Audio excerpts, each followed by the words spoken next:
Welcome to The Source, where we combine the headlines with in-depth conversations with the newsmakers themselves. Today on the program, the House of Representatives follows the President's wish. I will insist na kung anong pinag-usapan natin, yun ang sundin. Electing Taguig-Pateros Representative Alan Peter Cayetano as the new House Speaker. We'll do what is right so that we will have a Congress that is relevant, responsive, and reliable.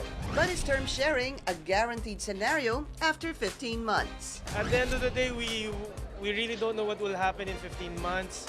Of course, I'll leave it up to my colleagues. Also, House members name its new majority and minority leaders. We would like the minority coalition to have an objective, critical collaboration with the administration. And what are the priorities of the 18th Congress amid calls to bring back the death penalty? Senate House Deputy Majority Leader Boying Remulla and House Minority Leader Benny Abante join us live.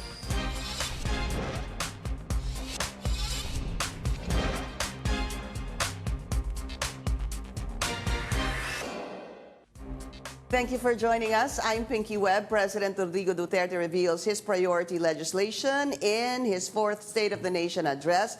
But unlike his previous SONA, there was no coup or drama in the House speakership race. The House of Representatives voted according to Mr. Duterte's endorsement, making Taguig-Pateros Representative Alan Peter Cayetano the new Speaker of the House with 266 votes. His opponent became the minority leader. But the Manila 6th District Representative denies that they will be an extension of the majority. We also get to know the priorities of the 18th Congress, including the possible restoration of the death penalty. Let's go straight to the sources of the story. They're new on the set. We have Senior House Deputy Majority Leader Boying Remulla and House Minority Leader Benny Abante, whom I've known for a number of years. Gentlemen, good to see you in person again, and thank you for guesting. Thank you, Pinky, for having us here. Thank you, Pinky, so much. Long time no see. Long time no see, sir. So, all right. So, Monday was quite exciting dun sa umaga. Pagbukas pa lang ng 18th Congress, people weren't sure kung matutuloy yung wish ni Pangulo na maging speaker si Alan Peter Cayetano. And so, ito on, siya naman pong napili. Do you feel, Congressman Boying, let me start with you, that you have a united house under the leadership of Alan Peter Cayetano? Yes, we do. It's a united house, and we started off very well yesterday. And we were able to go on with the business of the house smoothly, without much fanfare. Is it united now, and let's see in the future? Ganun ba yun? We believe that we're disciplined enough to maintain the momentum that was set by the President for this country. So, wait and see. It's a day-to-day thing, but on a day-to-day basis, we just work at it. Because when you actually look at it, there are a number of factions. For example, you belong to... Well, I'm very close to Martin Romualdez. Martin Romualdez group, yeah. Yes. And you wanted him to be speaker, but now he's majority leader. Yes, and I'm assisting Martin Romualdez as Senior Deputy Majority Leader. So you wanna cook it? Ito muna ang tahakin na landas ng House kasi ito din naman yung... Well, we have to play our role somehow in nation building, and after the dust has quickly settled, I think, and yesterday we were off working hard with the Majority Leader and the Speaker. Up to 8 o'clock p.m. I was with the Speaker to talk about the different things that he wanted, so that we could go on and hit the ground running. And this is in line with the President's legislative agenda? Yes, of course. Okay, now let's go to Congressman Benny Abante. Sir, long time nga no see, ano? Good to see you again. At medyo, it was a bit of a surprise, I would just say personally for me. Who was it that nominated you? Was it Congressman Garbin? Yeah, Garbin. I call him Garin. Garin and then Garbin also. Di ba pareho sila? Yes. So nung minention po yung pangalan mo that si Congresswoman Garin, sinabi na I nominate Benny Abante. At some point, tumayo naman po si Congressman Lito Atienza. Because first kayo po, sinabi nyo, I give my vote to Alan Peter Cayetano. Yes. And then Congressman Lito Atienza came up at the, saan ho ba yun, dun sa mic, At sinabi naman niya, ang boto sana niya ay para sa inyo. Pero dahil binoto niyo daw si Alan Peter Cayetano, nag-abstain na lang si Congressman Lito Atienza. Tama ho? Tama. That's right. That's right. How did this happen? How did you become minority leader? Well, it was decided actually mga several days before the SONA, no? And we kept it a guarded secret. So it was never known. Only very few that I gathered together if they would like to be in the minority. So pagkatapos noon, siguro mga 4 or 5 congressmen lang. So pagkatapos noon, we kept it a secret, you know, and then, bang, that day. Saka, nagulat nga yung mga congressmen ng Manila eh. They never knew about it. Who initiated it? Well, I did. Because about a month ago, I actually, I talked with the 3 would-be Speaker of the House. No? Mga kaibigan ko naman yan. You know, Dahil all eyes close were sa on the akin yan. speaker. Yeah. Okay. Close sa akin yan. But I told them that I would rather put up a conscience block. See? So, natupad naman yung desire ko magkaroon ng conscience block. So, naging minority leader. Sabi mo, kinausap niyo po yung tatlo, Alan Yeah, Peter I did. Martin We Romualdez. talked together, yeah. And what did they say? Well, of course, they told me they're running for the Speaker of the House and they need support, things like this, and they're good friends of mine. So, ako naman, sinabi ko, I really would like to put up a conscience block because when I ran as an independent, local party ako Asenso Manileño Okay. You know. So, how about you, Congressman Boying? Were you surprised with Congressman Abante being minority? Or medyo nalaman nyo na rin eventually? I found out the night before. Because everything has settled the night before. And when I asked about who the minority leader would be, it was Benny. So I was very pleased because we're good friends. We go back a long way from 15 years ago. Pero yung pagka-minority nyo ho ba, ay part ho ba kayo ng majority? Who were you, who did you want as speaker? Who did I want? Yeah, who were you vying for as Well, speaker? actually, yung tatlong yan is almost equal to me because they're all good friends. See?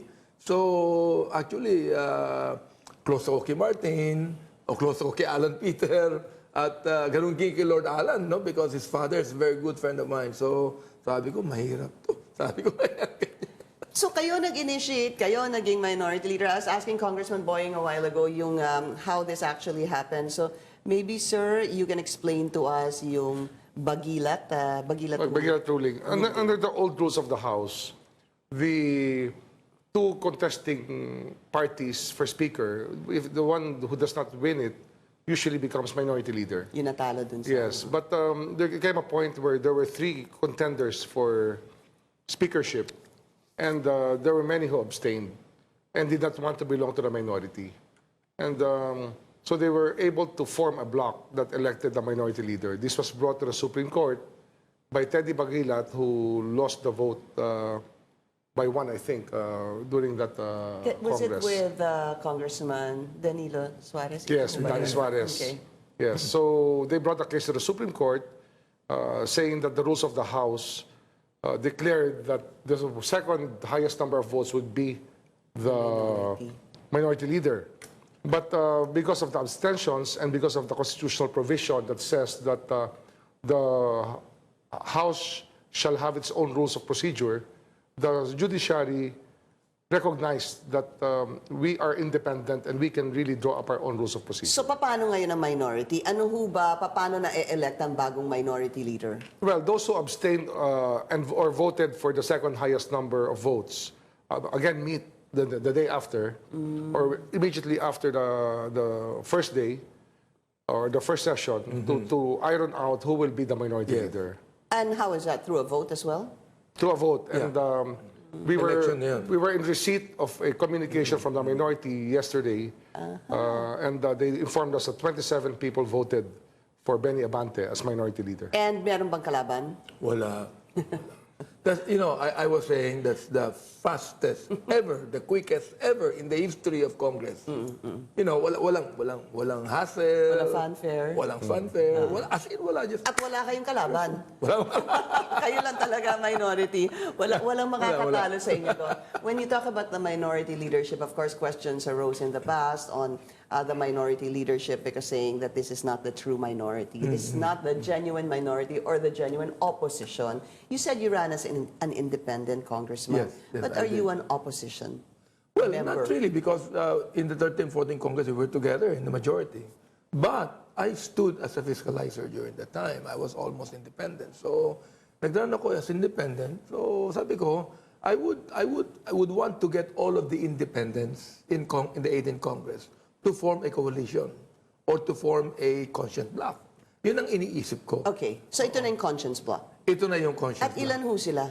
Ilan ho bloc. I kayo, think rather? it's 27. Okay, 27. those who voted. Yes. All right. Just term sharing before we go on a break. Is this something you're amenable to, Congressman Boying Remulla? It's something that will just happen. I think that it's been prearranged, and we have to go through the motions to arrive at it. But do you favor this? Well, as long as the work of the House is not disrupted, it's okay. It's no problem with that. Congressman. Well, sa minority, mukhang wala kaming term sharing. Isa lang ang magiging minority leader sigurado, si Congressman Abante. We'll be taking a short break. This is TheSource on CNN Philippines. Please stay tuned.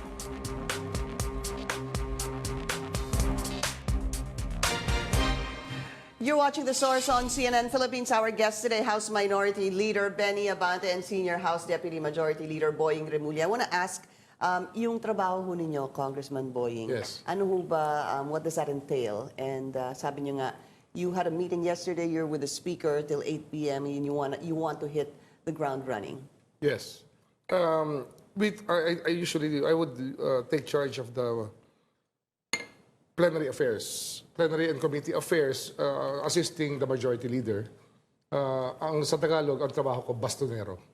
To make sure that everything falls into place. Yun din sinabi ni Senator Mig Zubiri as majority leader. Yun nga, parang kayo yung nag-aano na schedule, kung saan pupunta, kailan isa-schedule, kailan order in the i-clear. House. You have to put order in the order House. in the But House. how many are you guys as a deputy majority? Right now, under the rules, the committee is made up of 30 people, 10 minority and 20 majority.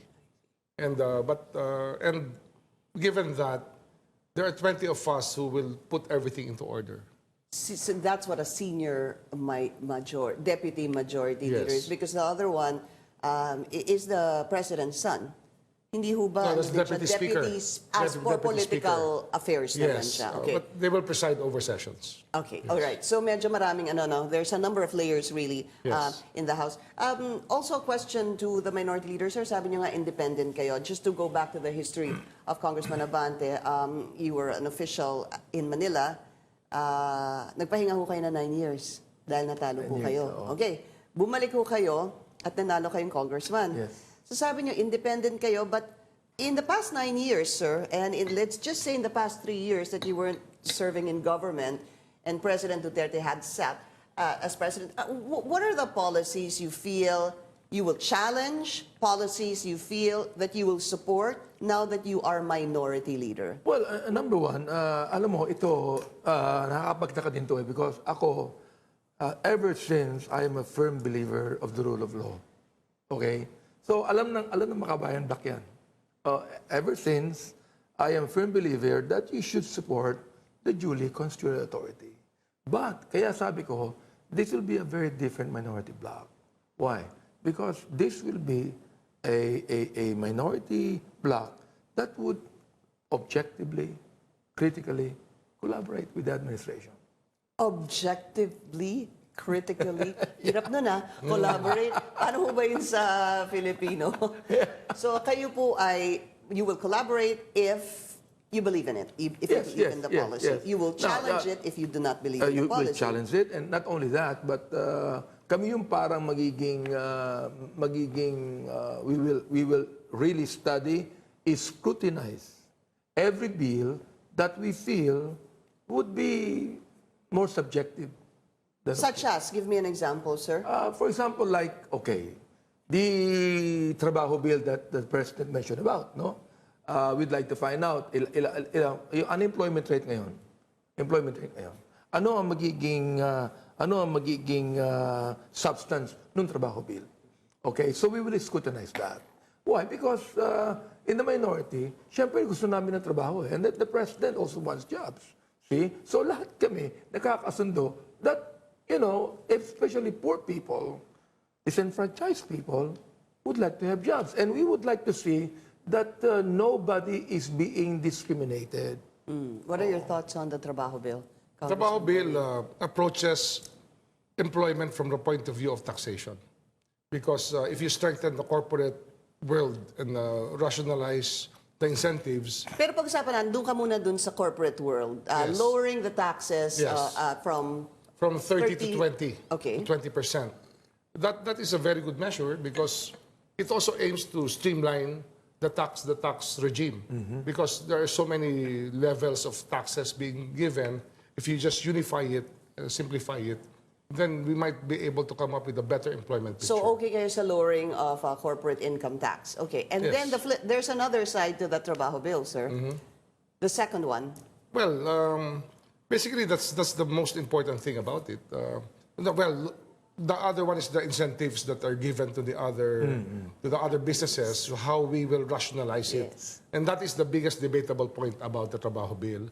And we intend to refile it under Section 48 of the rules, that those that pass third reading can already enter the floor so that given the legislative calendar, we will not waste time. We will fully utilize Section 48 of the rules of the House to be able to bring to the floor the measures that were approved on third reading. So after third reading, diretso na sa floor. No, these Tama were the ba? ones on the previous Congress. I see, From the because previous ganon. Congress that already passed the third reading but were not enacted into law. You can do that now. Yes, under the new rules. Because my understanding, yes, sir, was that you need to refile this. Automatic. No, this is So it's automatic. automatic na Yes, ngayon. it was done for continuity. And Pinky, it takes 3 million to be able to pass a bill properly. What do you mean? That's the expense that the taxpayers spend for us to be able to muster a bill through 3 readings. So that we don't waste money, we don't have to refile it, we just go through directly to plenary. Anyway, there's a period of amendment and debate. And you interpretation. agree with that, the minority? We still would like sana to put up, say, just one committee hearing on that because, look, There's one. Meron naman. We're talking about big business. We're talking about small entrepreneurs, no? Ayaw naman natin na maapi yung small entrepreneurs. They have a lot of small business people in the Philippines that feel like they're being discriminated upon. Okay? They cannot put up a capital like big business. So kailangan, there's also a provision where there is ample protection for the small business. So, to be clear about this, Congressman, those passed on third reading now will have one committee hearing, tama Yes, ho? one committee hearing. Pagkatapos nun, subject to any extension to another committee No, hearing just kaya? Isa lang. it's allowed one committee hearing so that you can bring it to the floor. Because Yeah. anyway, in the floor, you have the period of interpellation and debate. Right, yes. You have the period of amendments. Well, I understand that, sir, but here's my question. Doon sa mga chairmanship ng committees in the 17th Congress at yung composition po noon, ay posibleng iba na doon sa composition ngayon sa 18th Congress? Well, institutionally, there will be a lot of in common. The committee secretariats will be the same. So institutionally, the records can be given to all the congressmen concerned who are members of the committee. At pag-aralan nila? Yes, and they can come up with committee amendments directly on the floor. I see. Yes. All right, so that's one of the measures. One of the measures. That you talked about yesterday. Yes, one of the policy directions that the speaker laid out and the majority leader. Expedite Yes, measures expedited of the House measures. of Representatives. I wonder kung meron pa ho ba, we'll talk about that. And of course, we need to talk about what the President said during his State of the Nation address, asking for the reimposition of the death penalty, and our guest's thoughts on the West Philippine Sea after the break.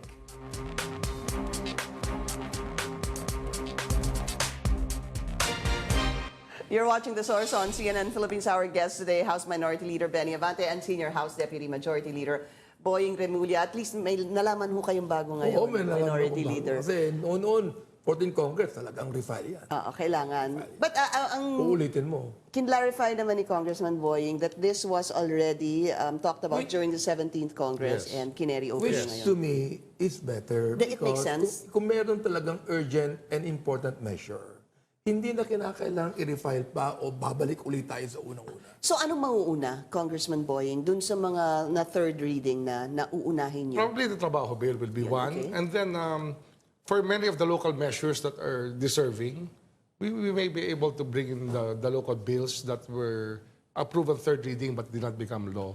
And when you mean local bills, sir, you talk about... Well, the needs of the different districts, like nationalizing some of the roads, things that will help local government units have a better infrastructure, things that will affect the countryside. Okay, policies, again, before we went on a break, I talked about the president telling Congress, both houses of Congress, he wants a reimposition of death penalty for crimes related to drugs and plunder. Unahin ko na si Congressman Abante. Sir, what are your thoughts I've on always battled for the reimposition of death penalty. Still. No, because the 13th Congress, gusto tanggalin na yan eh. Tinanggal yan eh, 13th Congress. No? But I stood like an opposition. I wanted the death penalty to still be there because that would be the best deterrent to crime. Although I'm pro-life. Pro-life ako eh. Yet, sabi ko nga eh, to be pro-life is to be pro-death penalty to preserve life. Ganon. Yes. That's the argument there. That's the argument To be there. pro-life. That would be my personal argument. I don't know about the other. I told the other minority black members, look we agree to disagree on that point. So maraming nag-disagree sa'yo? in the Well, minority? I still don't know. They're quiet about it. So, Siguro nagtatanong po yung iba, how can you be pro-death penalty, sir? yeah, well, Kasi pastor kayo, di ba? siguro nagkakaiba lang yung mga bishops ng Roman Catholic Church or the bishop of the evangelicals for that matter. Because look, although I have some reservations, no, Which are? on the killings in a drug war, okay, but still the president is doing good in a drug war, actually. In spite and of- he would need the death penalty on In that. spite of the adoption of the United Nations Human Rights Council on looking into investigating the human rights situation in the country? Yeah. Well, look, does the United States respect the United Nations? They're out. No, they don't. There's still a lot of states in America, like for example Florida, like for example Texas. They still have the death penalty. Congressman Boying, kayo po. I've heard all the debates about the death penalty since I was 13 years old. And in the end, we look at the situation on the ground. The drug syndicates are being run from the jails. And there's no stopping it unless you really put an end to many of them. These personalities are just so pernicious and they're like cockroaches that survive throughout. You really have to put an end to the way that they malinger and wreak havoc on our society. So, pro-death penalty kayo for what? To be clear, Congressman Boying. On what crimes? Drugs, kidnapping with ransom, plunder. I mean, many of plunder? these things that are, we can call them heinous to a certain extent because they really put a burden on our society which cannot be replaced by any other thing. Congressman, kayo po, ano yung crimes that you agree Also, plunder, also? massacre, terrorism, Madami. okay, rape with killing, all of the heinous crime. Kasi look, yung nangyari doon sa Maguindano massacre ba yun? What's happening now? Nothing is happening about that. How about the lowering of the criminal age of responsibility? What are your thoughts on that? I believe in it. Also, Yes. Congressman Boying? Yeah, it's the age of discernment that we have to properly identify. Yes, that's When can children discern right and wrong truly and fully? To me naman, if you say lower it to 12 years old, no, that instead of penalizing them by jail terms, that they ought to be, they ought to be Rehabilitated. Reformed. rehabilitated, and perhaps it would be the parents that ought to. Pero yun naman din suffer ang the plano dun consequence. sa Yes, bill on the yes, lowering of yes. the criminal age of responsibility. All right, priorities, Congressman Boying, very quickly sa House ngayon, after your meeting last night. Well, the budget is the most important thing that we have to pass because we are operating on a reenacted budget. And definitely we have to hit the ground running. The budget will be submitted to us in August. So we're organizing the committees so that by the time the budget comes, everything will be falling into place. and our plenary sessions will run with debates being already done while the budget is being heard. All right, Congressman Boying Remulla, sir, good to see you again. Maraming Thank you, salamat po. Pinky. Sana makita namin kayo at mag-guest po ulit kayo dito sa The Source. Congressman Benny Abante, also likewise, sir, good to see you again. And hope to see you again in the future. I'm sure we'll have you both again. And before we go, we would like to thank the 27th Kapisanan ng mga Broadcaster ng Pilipinas, or KBP Golden Dove Awards, for being, me being recognized Congratulations. as this year's public affairs host for The Source. Here it is. Thank you. We received this last night. Maraming salamat po sa inyo. And we dedicate this honor to our viewers and, of course, our guests for your continued support as we discuss the most pressing issues that matter most to the Filipino people. We would like to thank, of course, as I mentioned a while ago, our guests for trusting us and sharing their time and thoughts here on the show. Thank you again, KBP, for the award, and we'll continue to provide in-depth conversations here on The Source, the news you can trust. Thank you.